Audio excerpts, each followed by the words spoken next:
Picture this.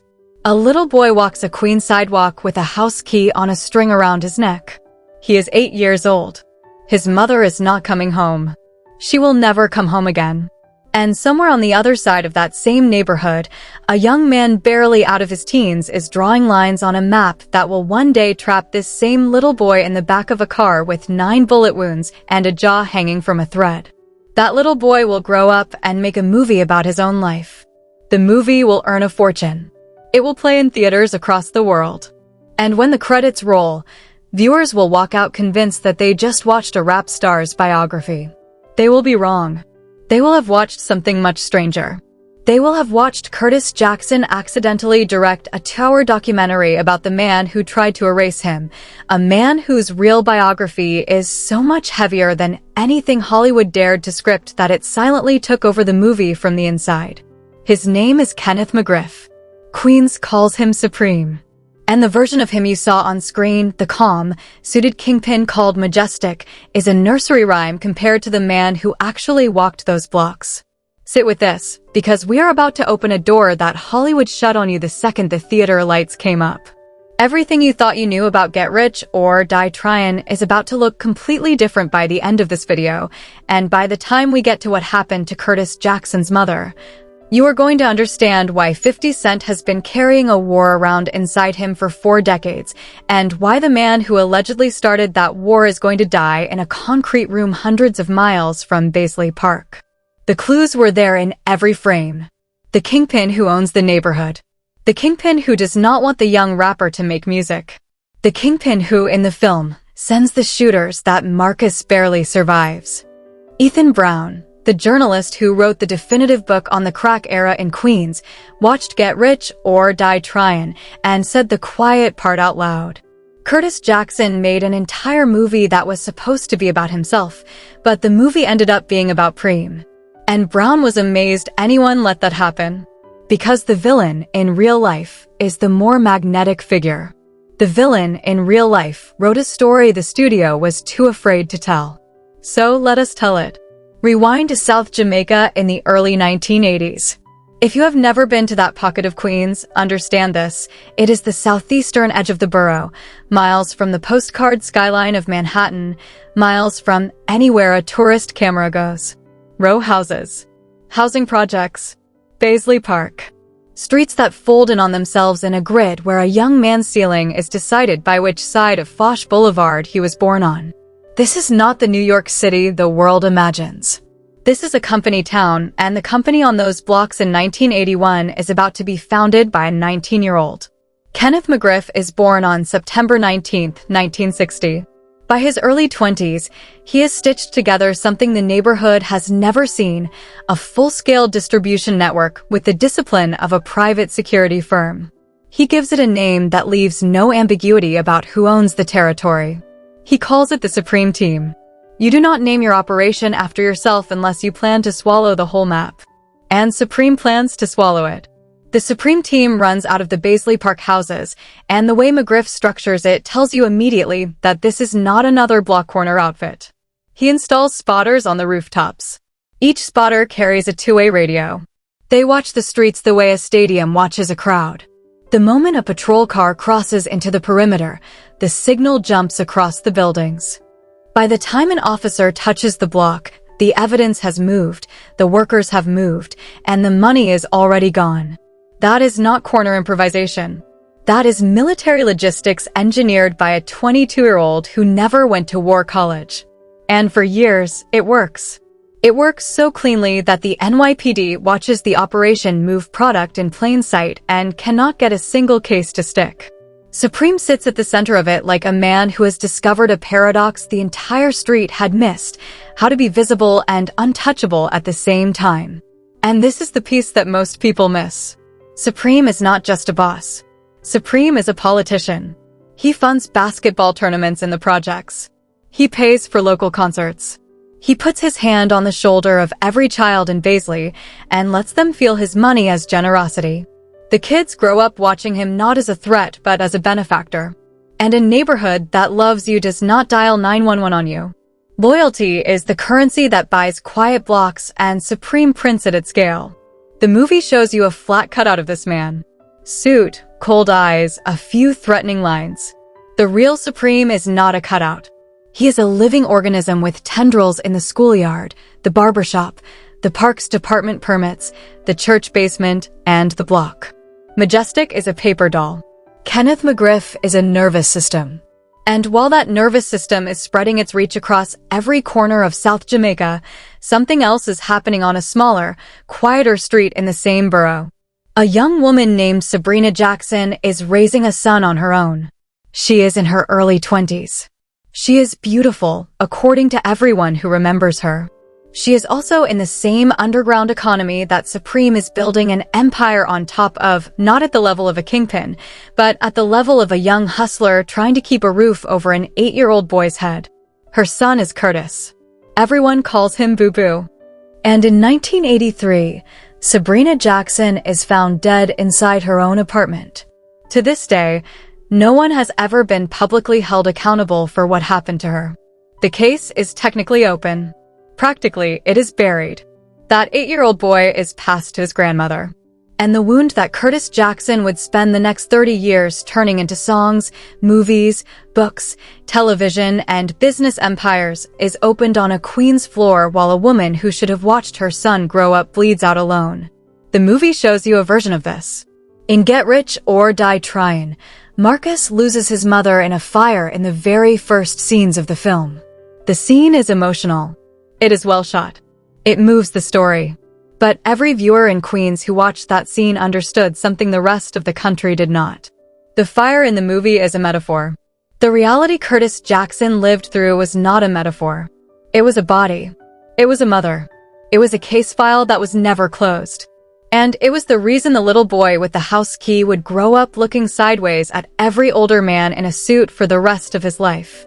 Now hold that in your mind, the mother, the little boy, the open case, because the streets and the empire are about to collide in a way nobody in 1983 could have predicted. Then 1985 arrives, and the nervous system takes its first hit. Supreme is convicted on a narcotics case and shipped to Elmira State Prison. The Supreme team, the operation he built with rooftop spotters and Motorola radios and basketball tournaments, is handed to his nephew, Gerald Miller. The streets called him Prince.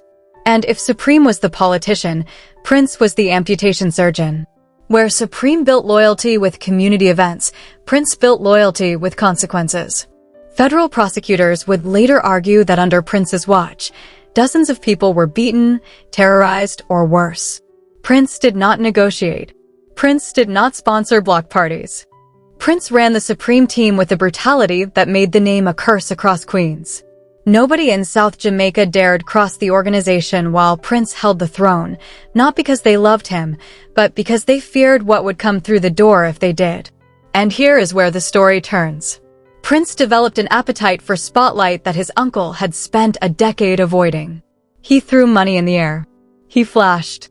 He decorated himself. He became a project celebrity of the loud variety, the exact frequency that federal agents tune their receivers to. He drove cars that did not belong on those blocks. He wore watches that told a prosecutor everything a wiretap could not. And the feds tuned in. Prince was eventually convicted on federal charges and sentenced to life without parole. The reign ended the way it was run, hard and final. Supreme watched all of this from inside a cell hundreds of miles away. He could not stop his nephew. He could not save the reputation he had spent a decade carefully constructing. By the time he came home in 1995, after roughly 10 years inside, the Supreme team was no longer the machine he built. It was the ghost of a machine, still humming, but louder, uglier, and painted in a color he never chose. And inside that same decade, the little boy who lost his mother had grown into a teenager. Curtis Jackson was on the same blocks. Curtis Jackson was in the same corner economy. Curtis Jackson was watching, from the ground floor, the exact ecosystem Supreme had engineered above him. Two men from the same square mile were now living on opposite ends of the same food chain, and neither of them knew yet that they were about to become the two most talked about human beings in the state. He walks out of prison into a Queens he barely recognizes. A crack epidemic is receding. A different economy is rising. Hip-hop has exploded, and the labels driving it are not signing suburban kids in from New Jersey. They're signing men from the same block Supreme grew up on. Nas is on the world stage. Ja Rule is coming. And in the middle of the borough, a rising label called Murder Incorporated is stacking hits at a rate the industry has not seen in years. Supreme, freshly free, drifts into that world. And what happens next is one of the most consequential financial investigations of the entire 2000s. Federal prosecutors would allege that Supreme McGriff was not simply a friend of the label. They would allege that he provided muscle for Murder Incorporated, the enforcement layer a record company cannot legally have, but that, in Queens hip-hop at the tail end of the 90s, was the difference between a label that scared its competitors and a label that got scared out of business. Ja Rule was selling records by the truckload. Ashanti was topping charts. The money was moving. And the government believed a portion of that money was moving through channels that traced back to the man who once had radios on the roofs of Baisley Park. And then a young rapper from those same streets pushed a match into the gasoline. Curtis Jackson. 50 Cent, born and raised inside the same map Supreme spent his life owning. In the year 2000, Jackson released a song titled Ghetto Qur'an. That song did something almost no rap song had ever done. In its first verse, it named names. It named the Supreme team. It walked through the folklore of Queens like a museum tour guide reading placards off the wall. Depending on who you asked, it was either a love letter to the legends of South Jamaica or the loudest act of exposure ever pressed onto wax. 50 always said tribute. The streets heard something else. In the world Curtis Jackson came from, dropping a man's government name on a track is not homage. It is a subpoena set to a beat. And the man on the other end of that subpoena had just spent a decade in a state cage and had no appetite for being cataloged in someone else's rhymes. Understand what Ghetto Qur'an actually did in Queens in the year 2000. It was not a diss record. It was not a threat. It was worse than either of those things. It was a public inventory. It listed the men who ran the corners in the previous decade. It described how the empire had been assembled. It gave outsiders a roadmap to insiders. In the language of that world, a man who narrates the streets to a national audience is a man who does not understand what protection means. And Curtis Jackson, 24 years old, mixtape hungry, ambitious past the edge of reason, had just handed a national audience a guided tour through territory that had belonged to Kenneth McGriff for 2 decades. Some of those bars named men who were still in the game. Some named men who were already gone. All of them named a world that was never supposed to be discussed in daylight. And here is the fact that separates Ghetto Qur'an from every other name-drop record in hip-hop history. When federal agents later asked 50 about Supreme McGriff, according to documents entered into the Murder Incorporated trial, 50 told them to go read his lyrics. Read the song. That is his statement to the government. A rapper hands a federal agent a record and says the answer is in verse 1. That is the moment where hip-hop and the American justice system fuse into a single thing neither of them was designed to be. Bars become evidence. A beat becomes an exhibit. A tribute becomes a roadmap. And the man behind the microphone is either the bravest artist of his generation or the most reckless. History will argue that one forever. What is not up for argument is what came next. May 24, 2000. South Jamaica, Queens. Outside his grandmother's house, Curtis Jackson sits in a car when a stranger walks up on him. 9 rounds enter him, his legs, his hand, his jaw. One of them shatters his face. He survives. All 9. That fact that a man took 9 shots and lived becomes the most powerful marketing weapon in the history of the music business. It is not a stunt. It is not a bar. It is a documented event on a real Queen street, and it flips Curtis Jackson from a mixtape rapper into the most talked about human being in America inside 18 months. Federal prosecutors would later allege in court filings that Kenneth McGriff ordered that shooting. That allegation would become the spine of the federal case that eventually swallowed Supreme's remaining freedom. Now here is where the story splits into something no screenwriter could have designed. 5 years after taking 9 bullets, Curtis Jackson stars in a movie about his own life. He plays a character called Marcus. And the villain of that movie, The neighborhood kingpin who tries to keep the young rapper off the microphone is a character called Majestic.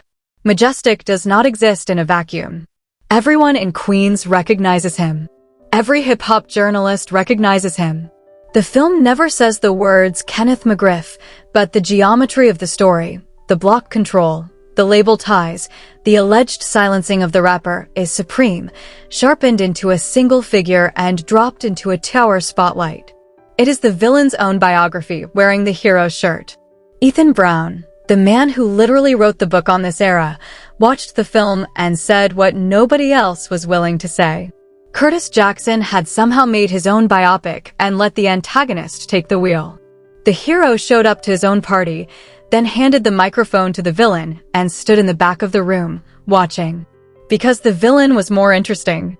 Because the villain's real life, the rooftop spotters, the political generosity, Prince Miller's brutal middle chapter, the murder inc. Entanglement, the federal wiretaps, the alleged order to remove the biggest rapper on earth, is a story so heavy that a Tower Hollywood film cannot carry it. The film gives Majestic a handful of scenes and a clean death. The real man got a much slower, much worse ending. Sit with the strangeness of what Curtis Jackson actually did. He did not just make a movie about his own life. He made a movie in which the antagonist is a fictionalized version of a specific living man who had allegedly tried to have him killed. He then gave that antagonist enough screen time, enough presence, enough cinematic weight to walk away with the film. Every time Majestic enters a scene, the temperature of the movie changes. Every time Majestic speaks, the audience leans forward. And by the end, when Marcus finally confronts Majestic in the climax, the audience is not watching a hero close a chapter.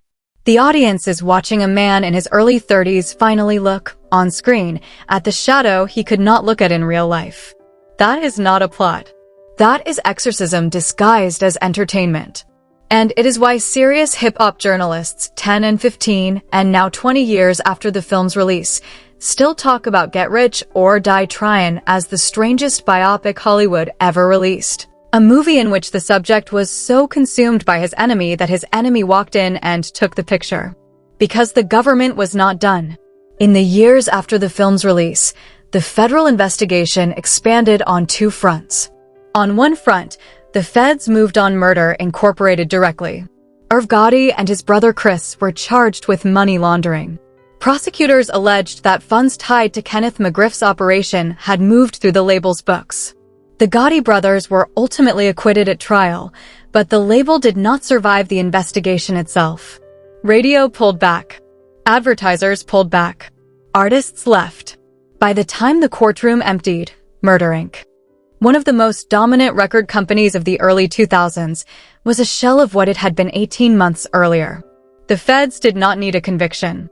The exposure was the punishment.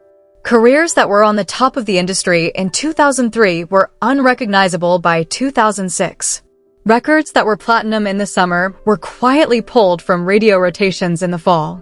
And Ja Rule, who had been positioned to be one of the defining artists of the decade, watched his commercial life collapse under the weight of an investigation that had nothing to do with music and everything to do with the man rumored to be walking through the label's back door.